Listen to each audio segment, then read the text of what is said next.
السلام علیکم، میں ہوں آپ کی میزبان سونیا آصف۔ پروگرام ہے نور سحر، آپ دیکھ رہے ہیں میٹرو ون نیوز، اور یہ سحری کی جو لائیو ٹرانسمیشن ہے اے وائی مارکیٹنگ کے تعاون سے آپ تک پہنچ رہی ہے، اور اس کے ساتھ ہی ساتھ میں آپ کو خوش آمدید کرتی ہوں اپنے پروگرام میں۔ اور اپنے اس پروگرام کا باقاعدہ آغاز کریں گے ہم تلاوت قرآن پاک سے، اور قاری مصدق الامین صاحب، آج یہ بھی ریکویسٹ ہے کہ آپ حمد باری تعالیٰ بھی ہمارے ناظرین کے لیے پیش کیجیے گا۔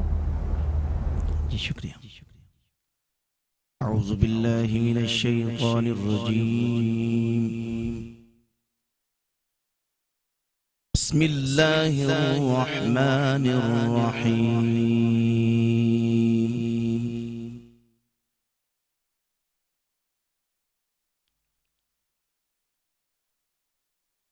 الرحمن علم القرآن خلق الإنسان علمه البيان۔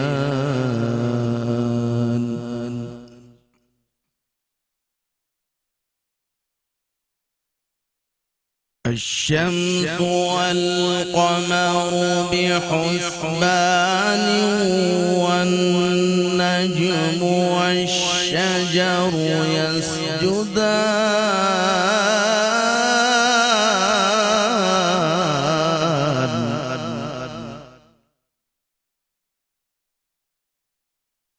والسماء رفعها ووضع الميزان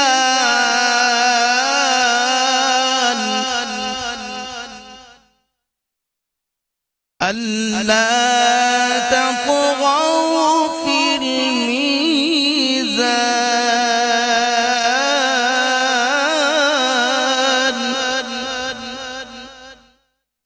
فأقيموا الوزن بالقسط ولا تخسروا الميزان،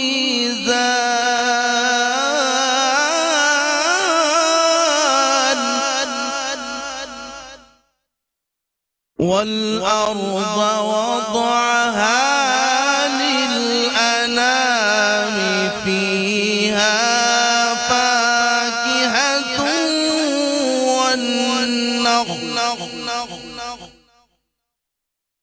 والنخل ذات الأكمام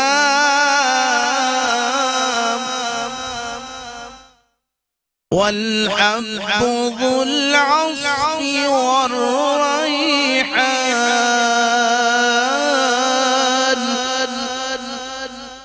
فبأي آلاء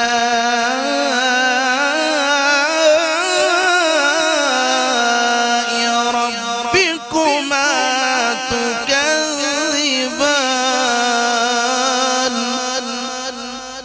خلق الإنسان من صلصال كالفخار، وخلق الجن من مارج من نار، فبأي آلاء ربكما تكذبان؟ صدق اللہ العظیم۔ حمد باری کے حوالے سے آج ریکویسٹ کی گئی ہے، تو انشاءاللہ چند اشعار میں مختصر عرض کروں گا۔ حمد جناب باری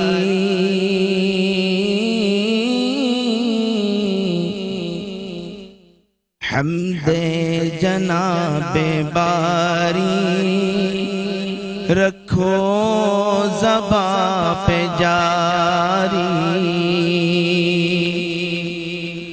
حمد جناب باری رکھو زباں پہ جاری، کیوں وہ خالق خدا ہے وہ خالق خدا ہے، وہ مالک خدا ہے۔ حمد جناب باری رکھو زباں پہ جاری، وہ خالق خدا ہے، وہ مالک خدا ہے۔ عرش بری اسی کا، فرش زمین اسی کا، عرش بری اسی کا، فرش زمین اسی کا۔ حمد جناب باری رکھو زباں پہ جاری۔ ماشاءاللہ، سبحان اللہ، جزاک اللہ قاری صاحب۔ اور اس کے ساتھ ہی ناظرین میں آپ کو اپنے مہمانوں سے جو ہے ان کا سے متعارف کرواتی چلوں۔ ہم سب سے پہلے ہمارے ساتھ علامہ صاحب ہیں، علامہ عبدالخالق فریدی صاحب، جو کہ ستاریہ اسلامک انسٹیٹیوٹ کے پرنسپل ہیں، اور ساتھ ہی ان کے بیٹے ہیں ممتاز عالم دین مفتی روشن دین صاحب۔ السلام علیکم، آپ دونوں ٹھیک ہیں؟ اور پھر جو ہے اب ہم آپ کو آج کا ٹاپک بتاتے چلے، کیونکہ ممکنہ طور پر آج شب قدر بھی ہو سکتی ہے، اور اس کے ساتھ ہی ساتھ اگر کل چاند دکھ جاتا ہے تو آج ہمارا جو ہے یہ لاسٹ پروگرام ہوگا۔ تو ہمارا جو آج کا ٹاپک ہے وہ ہم صدقہ فطر پہ بات کریں گے، اس کے ساتھ ہی ساتھ تقویٰ پہ بات کریں گے۔ جی علامہ صاحب، سب سے پہلے یہ بتائیے کہ صدقہ فطر کی فرضیت کا فلسفہ کیا ہے، اور ساتھ ہی ساتھ اس کی اہمیت اور فضیلت کے بارے میں ہمارے ناظرین کو تھوڑا سا بتائیے گا۔ اعوذ باللہ من الشیطان الرجیم، بسم اللہ الرحمن الرحیم۔ خذ من اموالہم صدقۃ تطہرہم وتزکیہم بہا وصل علیہم۔ حضرت عبداللہ ابن عمر رضی اللہ تعالیٰ عنہ ایک روایت بیان کرتے ہیں کہ رسول اکرم صلی اللہ علیہ وآلہ وسلم نے ہر مسلم پر، مرد و خواتین، بزرگ، نوجوان، بچے، بوڑھے، سب پر صدقہ فطر کو واجب فرمایا اور فرض فرمایا۔ ٹھیک ہے۔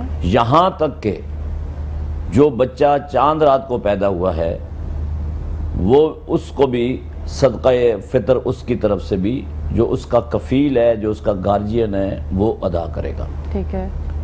اب یہ سوال کہ صدقہ فطر جو ہے وہ کیوں رکھا گیا ہے، تو اس میں رسول اکرم صلی اللہ علیہ وسلم کا فرمان ہے کہ غریبوں کو آج کے دن، یعنی عید کے دن، بے نیاز کر دینا مانگنے سے اور جگہ جگہ ہاتھ پھیلانے سے۔ کیا ہی اچھی بات۔ دوسری بات اس میں بنیادی یہ ہے کہ کون سا جو شخص ہے وہ صدقہ فطر سے بری ہے، اس پر صدقہ فطر معاف ہے۔ جی جی۔ تو محدثین اور علماء اور مجتہدین اس بات پر متفق ہیں کہ وہ شخص جس کے پاس ایک دن کی خوراک موجود نہ ہو، یعنی ایک دن کا کھانا بھی اس کے پاس نہیں ہے، تو اسے صدقہ فطر معاف ہے، وگرنہ سب نے صدقہ فطر کو ادا کرنا ہے، چاہے وہ پور ہوں، غریب پورز ہوں یا جو بھی ہوں۔ ٹھیک ہے۔ اب یہ تو یعنی پورز کی مدد ہے، ٹھیک ہے۔ لیکن جو صدقہ فطر دینے والے لوگ ہیں جی جی، ان کو اس سے کیا فائدہ ہے؟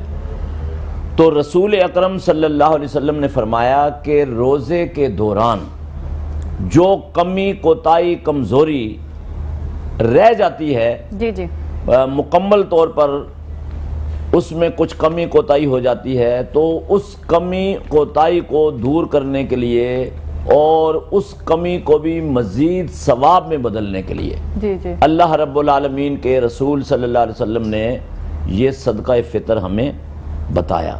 صحیح۔ یعنی ایک تو روزے کی کمی کوتاہی ختم ہو گئی، اور جو غرباء ہیں، مساکین ہیں، فقراء ہیں، ان کی مدد ہو گئی۔ ٹھیک ہے۔ اب جو دینے والے لوگ ہیں، میں نے جو آیت پڑھی ہے وہ زکوٰۃ اور صدقہ فطر کو دونوں شامل ہے۔ جی جی، آپ صلی اللہ علیہ وسلم کو یہ وصیت کی گئی، آپ کو یہ بتایا گیا کہ وصلی علیہم، جو صدقہ فطر آپ کے پاس لے کے آئیں یا زکوٰۃ لے کر آئیں، تو اللہ تعالیٰ سے ان کے لیے رحمت کی اور ان اللہ کی رضامندی اور مہربانی کی بھی ان پر ان کے لیے آپ اللہ سے دعائیں مانگتے رہیں. ٹھیک ہے. تو یہ 3-4 اس میں بنیادی چیزیں ہیں.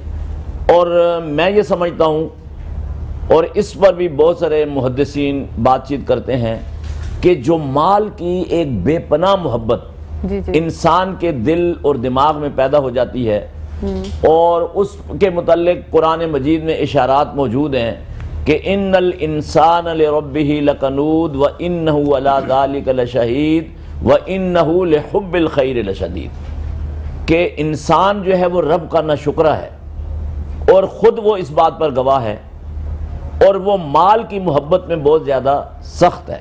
صحیح. اسی طرح 30ویں پارے میں ہی ایک صورت موجود ہے کہ الہاکم التکاثر، مال کی کثرت کی ہوس اور خواہش نے آپ کو برباد کر دیا ہے. تو صدقہ دینے سے یا زکوٰۃ دینے سے جو مال کی اتنی محبت ہے وہ انسان کے دل و دماغ میں کم ہو جاتی ہے، گویا کہ اس کا اللہ کی طرف رجوع اور اللہ کی رضامندی کی طرف رجوع شروع ہو جاتا ہے.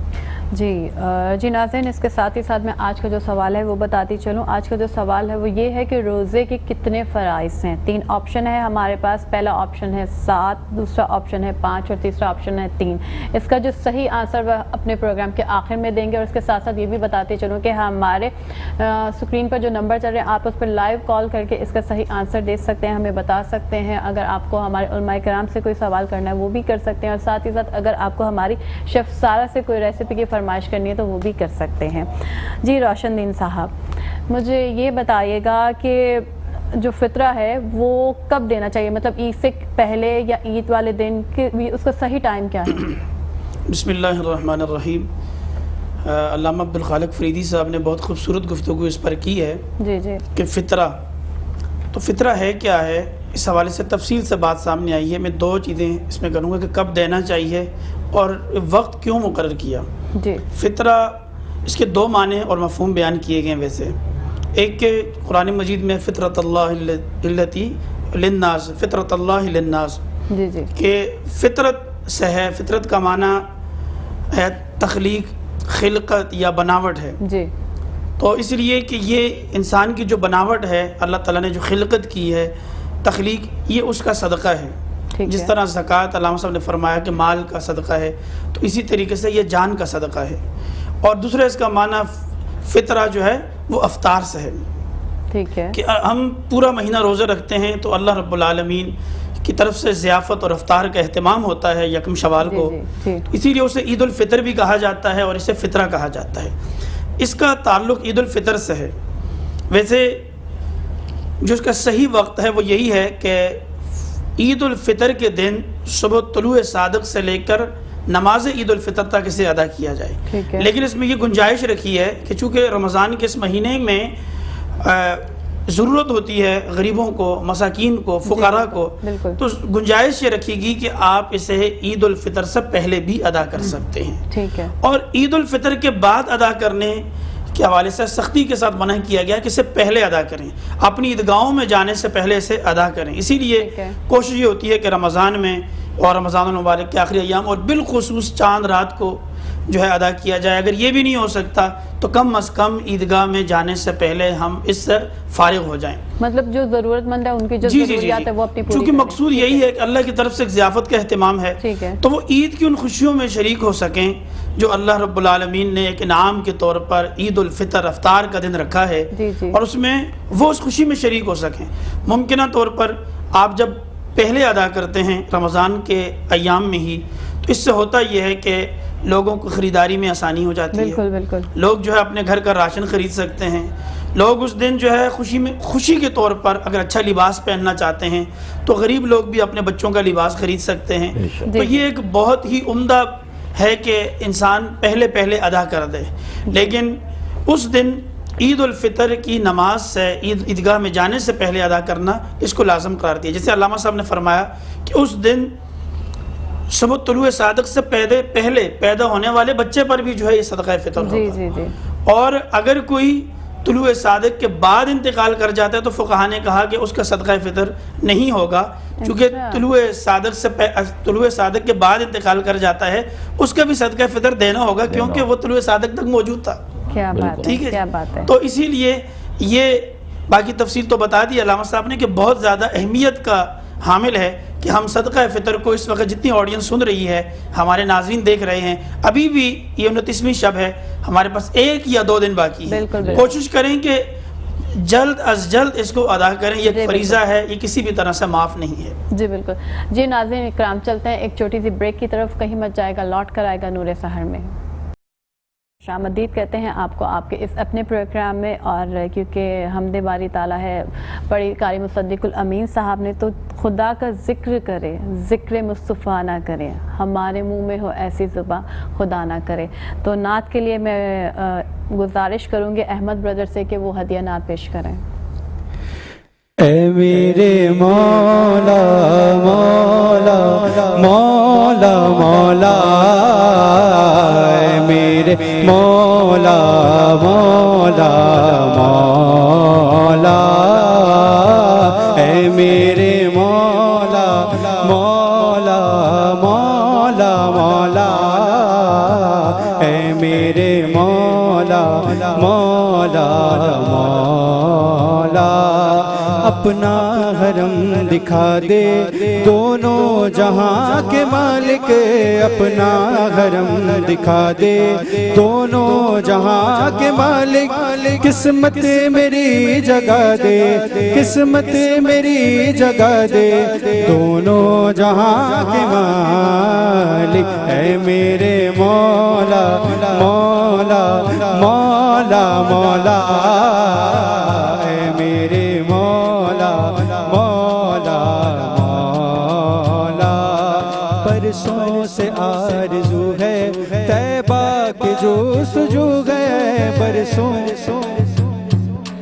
طیبہ کی جو سجو گئے، ایک بار ہی دکھا دے، ایک بار ہی دکھا دے دونوں جہاں کے مالک، اے میرے مولا مولا مولا مولا، اے میرے مولا مولا مولا، اے میرے مولا مولا مولا مولا، اے میرے مولا مولا، اے میرے مولا مولا، اے میرے مولا مولا، اے میرے مولا مولا، اے میرے مولا مولا، اے میرے مولا مولا، اے میرے مولا، اے میرے مولا مولا مولا مولا، اے میرے مولا مولا مولا. بیٹھا نبی کے در پہ یہ اجاگر، بیٹھا نبی کے در پہ اسے فنا دے، اس دم سے فنا دے دونوں جہاں کے مالک، اے میرے مولا مولا مولا مولا، اے میرے مولا مولا مولا. سبحان اللہ. جی علامہ صاحب، صدقہ فکر کی جو مقدار ہے وہ کس طرح سے ڈیسائیڈ کی جاتی ہے، اس کو کس طرح سے ادا کیا جائے گا، اماؤنٹ کیا ہوگا، اور سب کے لیے ایک سیم رہے گا یا سب اپنی اپنی استطاعت کے مطابق جو ہے وہ فطرہ دیں گے؟ دیکھیں، جو مقدار ہے اس سے پہلے جیسے مفتی روشن دین صاحب نے بتایا کہ 2-3 دن ہم پہلے بھی دے سکتے ہیں، تو ہمارے ناظرین جو ہے وہ عام طور پر یہ بھی سوال کرتے ہیں کہ یہ جو گفتگو ہوئی تو اس کے متعلق کوئی دلیل، کوئی ریفرنس موجود ہے کہ نہیں. تو یقیناً شریعت مطہرہ میں ہر جو حکم ہے اس کا ریفرنس موجود ہے. اس سلسلے میں امام بخاری رحمۃ اللہ علیہ نے ایک روایت بیان کی ہے اپنی کتاب صحیح بخاری میں، حضرت ابو ہریرہ رضی اللہ تعالیٰ عنہ، وہ صحابی ہیں جنہوں نے سب سے زیادہ احادیث رسول اکرم صلی اللہ علیہ وسلم سے روایت کی ہیں. سبحان اللہ. تو وہ اپنی ایک روایت میں بتاتے ہیں کہ اللہ کے رسول صلی اللہ علیہ وسلم نے مجھے رمضان کے آخری دنوں میں جو صدقہ فطر تھا یعنی فطرہ جی. اس کی حفاظت کے لیے مقرر کیا. اصل میں اس زمانے میں جو صحابہ تھے وہ جنس دیتے تھے، جیسے جو دے دیے، کھجور دے دی، جی. پنیر دے دیا اور کشمش دے دی جی. اور اسی طرح گندم یا آٹا جو بھی. تو وہ مسجد نبوی میں ایک ڈھیر لگا ہوتا تھا تو اسی سے پھر ضرورت مندوں کو دیا جاتا تھا. ٹھیک ہے. تو حضرت ابو ہریرہ رضی اللہ تعالیٰ عنہ کہتے ہیں کہ میں ڈیوٹی پر تھا اس کی حفاظت کے لیے، تو اچانک ایک آدمی آیا، اس نے اپنے دامن میں یہ جو سامان تھا یہ بھرنا شروع کر دیا. تو میں نے جا کے اس کو پکڑا تو اس نے مجھے کہا میں بڑا غریب ہوں اور کثیر العیال ہوں اور میرے بڑے مسائل ہیں، جی. برائے مہربانی آپ مجھے چھوڑ دیں، میں آئندہ نہیں آؤں گا. صحیح. تو رسول اکرم صلی اللہ علیہ وسلم کو وحی کے ذریعے اس کی اطلاع تھی. تو آپ نے حضرت ابو ہریرہ رضی اللہ تعالیٰ عنہ کو ڈیوٹی دینے کے بعد صبح پوچھا کہ ابو ہریرہ وہ کل جو آپ کے پاس آدمی آیا تھا اس کا کیا ہوا؟ تو جو معاملہ تھا انہوں نے بتا دیا. اب دوسرے دن دوبارہ وہ آدمی آیا، اس نے وہی کام شروع کیا. ابو ہریرہ رضی اللہ تعالیٰ عنہ نے پکڑا تو اس نے وہی جواب دیا کہ میں غریب ہوں، میری بڑی اولاد ہے اور بڑے مسائل ہیں اور فقر و فاقہ ہے، آپ مجھے چھوڑ دیں، میں دوبارہ نہیں آؤں گا. اب دوسرے دن پھر رسول اکرم صلی اللہ علیہ وسلم نے حضرت ابو ہریرہ رضی اللہ تعالیٰ عنہ سے پوچھا تو انہوں نے بتا دیا، کہا ابو ہریرہ وہ پلٹ کر پھر آئے گا. تو حضرت ابو ہریرہ رضی اللہ تعالیٰ عنہ کہتے ہیں کہ تیسرے دن میں بالکل چوکنا ہو کر بیٹھا کہ جب اللہ کے رسول نے فرما دیا اور نبی کے لبوں سے نکلی ہوئی بات غلط ہونا تو بڑی بات ہے، ہم سوچ بھی نہیں سکتے اس کے بارے میں. صحیح بات. تو کہا وہ آیا اور اس نے وہی عمل شروع کیا. تو اس نے مجھے کہا کہ بھائی میں غریب ہوں یہ ہے. تو میں نے اس سے کہا بھائی تم روز یہی کہتے ہو اور نہ آنے کا کہتے ہو، آج میں تمہیں اللہ کے رسول صلی اللہ علیہ وسلم کے پاس پیش کر کے ہی چھوڑوں گا. تو اس نے کہا ایسا میں آپ کو ایک وظیفہ بتا دیتا ہوں کہ آپ سونے سے پہلے آیت الکرسی پڑھ کر اگر سو گے تو کوئی بھی چیز، موذی جانور یا کوئی اور چیز آپ کو کسی قسم کا نقصان نہیں پہنچائے گی. تو حضرت ابو ہریرہ رضی اللہ تعالیٰ عنہ نے یہ وظیفہ سن کر اس کو رہا کر دیا. اب تیسرے دن رسول اکرم صلی اللہ علیہ وسلم نے پوچھا ابو ہریرہ کیا ہوا اس کا، وہ جو آپ کے پاس آ رہا تھا؟ تو انہوں نے معاملہ بتایا. تو کہا آپ کو پتہ ہے وہ کون تھا؟ کہا وہ ابلیس تھا، لیکن بات وہ صحیح کر کے گیا ہے. تو اس روایت سے یہ پتہ چلتا ہے کہ 2 3 4 دن پہلے بھی آپ صدقہ فطرانہ دے سکتے ہیں. اب یہ سوال ہے کہ اس کی مقدار کیا ہے. جی. تو صحابہ کرام رضوان اللہ علیہ مجمعین ایک سا یعنی ایک پیمانہ تھا لوہے کا بنا ہوا، اس سے دیا کرتے تھے. صحیح. تو وہ پیمانہ 2 یعنی علاقوں میں تھا، ایک عراق میں اور ایک مدینے میں. جی جی. مدینے کا جو پیمانہ تھا وہ تقریباً آج کے 2.25 کلو سے کچھ زیادہ ہے. ٹھیک ہے. اور جو عراق کا پیمانہ تھا وہ تھوڑا سا کم ہے. لیکن جو اہل سنت مکاتب فکر ہیں جی جی ان سب نے متفقہ طور پر کم سے کم جو فطرہ ہے وہ 350 روپے مقرر کیا ہے. ٹھیک ہے. یہ اس آٹے سال میں 2023 میں. جی ہاں 2023 ابھی یہ جو رمضان اس سال کا. ٹھیک ہے. لیکن اگر آپ کھجور یوز کر رہے ہیں جی تو ہمارے معاشرے میں کھجور تھوڑی کم استعمال ہوتی ہے. صحیح. لیکن عرب جو تھے وہ روٹی کی جگہ بھی کھجور کا استعمال کرتے تھے. جی جی. تو اگر آپ کھجور کا دینا چاہیں تو جو 2.25 کلو کی قیمت بنتی ہے وہ دے دیں، کشمش کا دینا چاہیں وہ دے دیں، یا آپ چاول کا دینا چاہیں وہ دے دیں، ٹھیک ہے. آپ پنیر کا دینا چاہیں وہ دے دیں.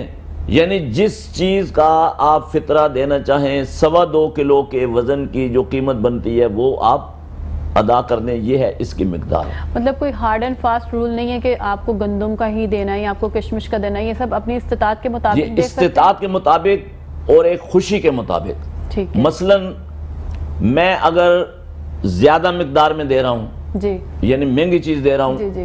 تو مجھے ثواب بھی اتنا ہی مل رہا ہے. کیا بات. کیونکہ قربانیوں کے متعلق ایک روایت آئی ہے کہ آپ صلی اللہ علیہ وسلم نے فرمایا عظموا ضحایاکم فإنہا علی الصراط مطایاکم. جی. کہ جب آپ جانور کی قربانی کرو تو موٹا تازہ جانور ہونا چاہیے کہ وہ پل صراط پر آپ کی سواری کے کام آئے گا. تو اسی طرح اگر آپ زیادہ مقدار دے رہے ہیں، زیادہ اس کی قیمت دے رہے ہیں، اور جتنا ظاہر ہے کہ اگر آپ زیادہ دے رہے ہیں تو غریب کے زیادہ کام آ رہا ہے. مطلب یا اللہ سے تجارت ہی ہے نا جی یہ اللہ سے تجارت ہے.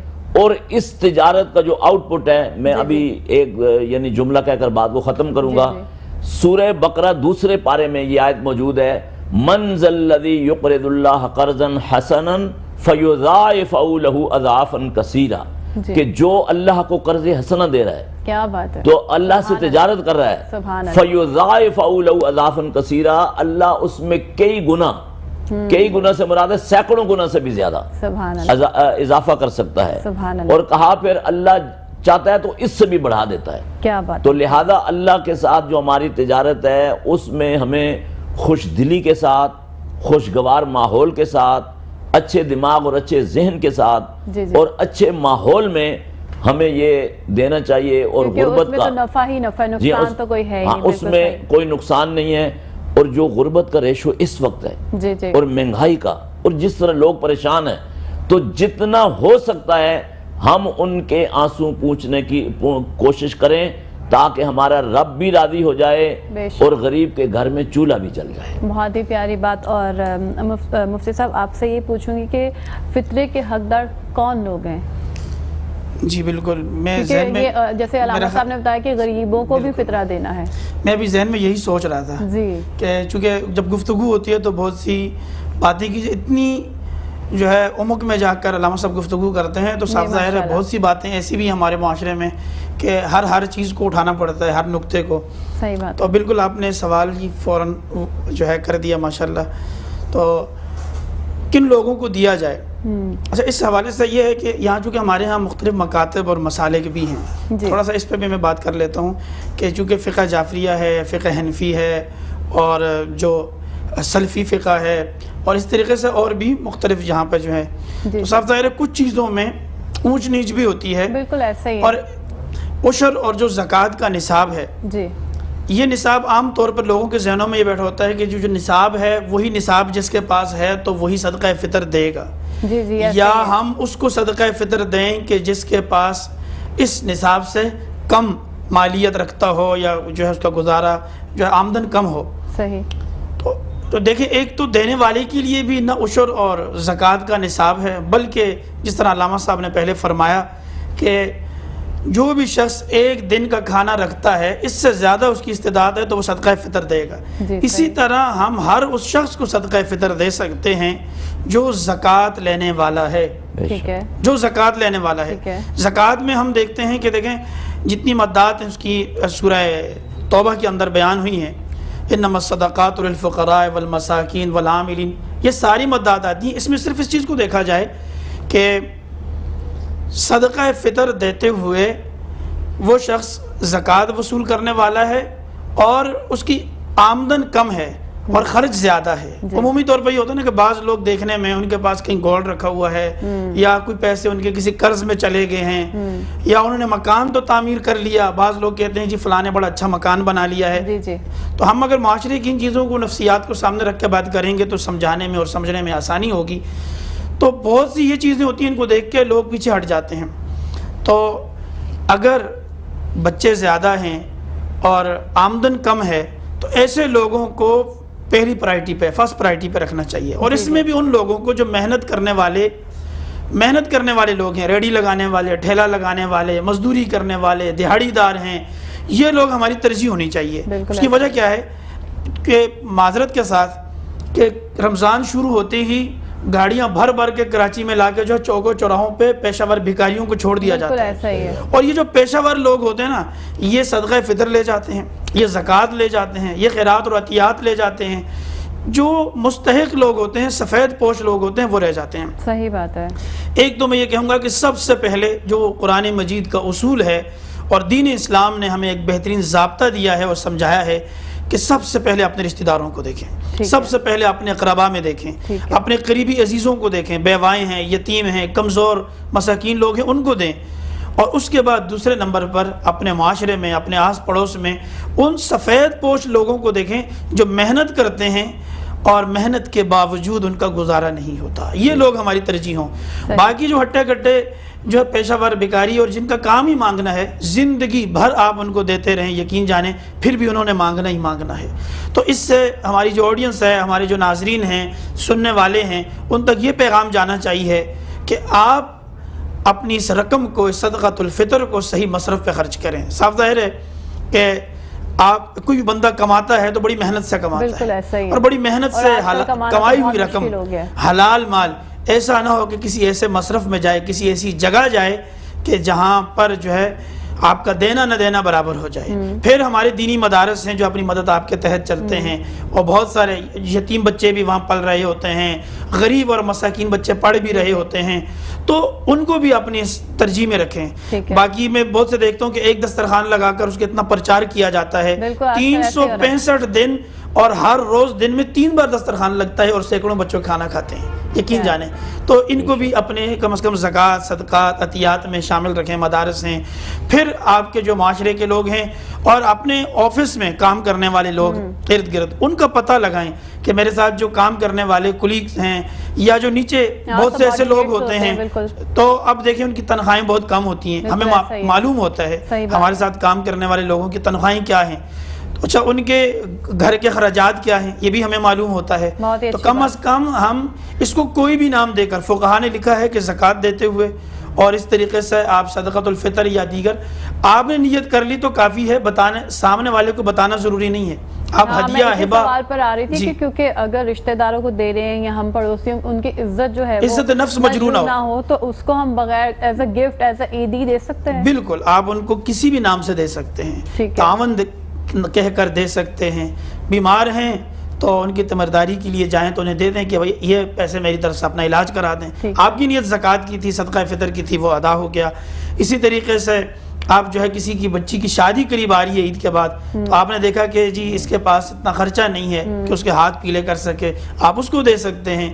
اسی طرح رشتہ داروں میں یہ بھی ہوتا ہے کہ بعض بچے تعلیمی اخراجات کے حوالے سے بڑے پریشان ہوتے ہیں، ہاسٹل میں رہ رہے ہوتے ہیں، اور پتہ بھی ہوتا ہے کہ ان کا بیک گراؤنڈ انتہائی کمزور ہے، کہ گاؤں دیہاتوں سے نکل کے آئے ہوئے ہیں یا کئی شہر کی بھی ہیں، تو کسی مزدور کا بیٹا ہے، باپ یا والدہ مل میں کام کرتی ہے، تو ایسے لوگوں کو ٹارگٹ کیا جائے۔ یقین جانیں اگر ایسے لوگوں کو ہم ڈھونڈ کر نا جہاں پیسہ لے کے نکلتے ہیں، تو وہاں ہم تھوڑا سا چل لیں، اس کے لیے تھوڑا سا نکل لیں، تھوڑا سا تلاش کر لیں، یقین جانیں ہمارا پیسہ صحیح مصرف میں جائے گا، اور اس سے معاشرے کے اندر جو بہتری آئے گی نا، وہ کئی گنا زیادہ ہمارے لیے اور پورے معاشرے کے لیے، یوں سمجھیں کہ ایک چاہت کے مطابق، اور یوں سمجھیں کہ ایک بہت بہتری ہوگی، ایک رفائی رفائی کام ہوگا۔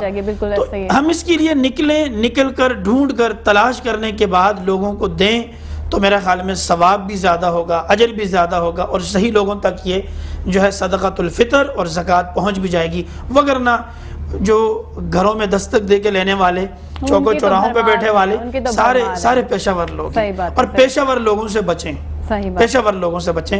پیشہ ور لوگوں کو دی ہوئی زکوٰۃ اور صدقۃ الفطر اگر آپ یہ سمجھتے ہیں اور جانتے ہیں یہ پیشہ ور ہیں، آپ نے دی تو وہ آپ کی زکوٰۃ جو ہے مشکوک ہوگی۔ ٹھیک ہے، اچھا علامہ صاحب، یہ تو مفتی صاحب نے بتا دیا کہ کن لوگوں کو ہم فطرہ دے سکتے ہیں، اب آپ یہ بتائیں کہ کن لوگوں کو ہم نہیں دے سکتے، کن پر جو ہے وہ واجب نہیں ہے فطرہ لینا، اور یہ تھوڑا سا مختصر سا اس کا جواب دیجیے گا۔ ہاں دیکھیں، پہلی بات تو یہ ہے کہ مولانا روشن دین صاحب نے 1-2 اشارے دیے ہیں۔ سفید پوش آپ نے بھی ذکر کیا، تو سفید پوش کون ہے؟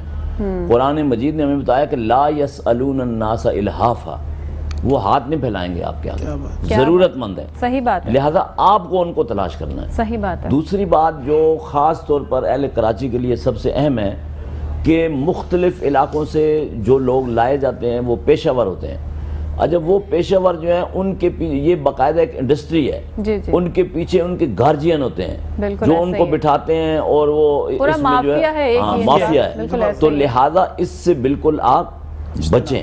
ٹھیک ہے، اور کن لوگوں کو ہم نہیں دے سکتے، یہ علامہ صاحب اب بریک سے واپس آنے کے بعد ہم اس پر ڈیٹیل سے بات کریں گے۔ جی ناظرین اکرام، اس وقت ہمارے پروگرام میں وقت ہوا ایک چھوٹے سے وقفے کا، کہیں مت جائے گا، لوٹ کر آئے گا نور سحر میں۔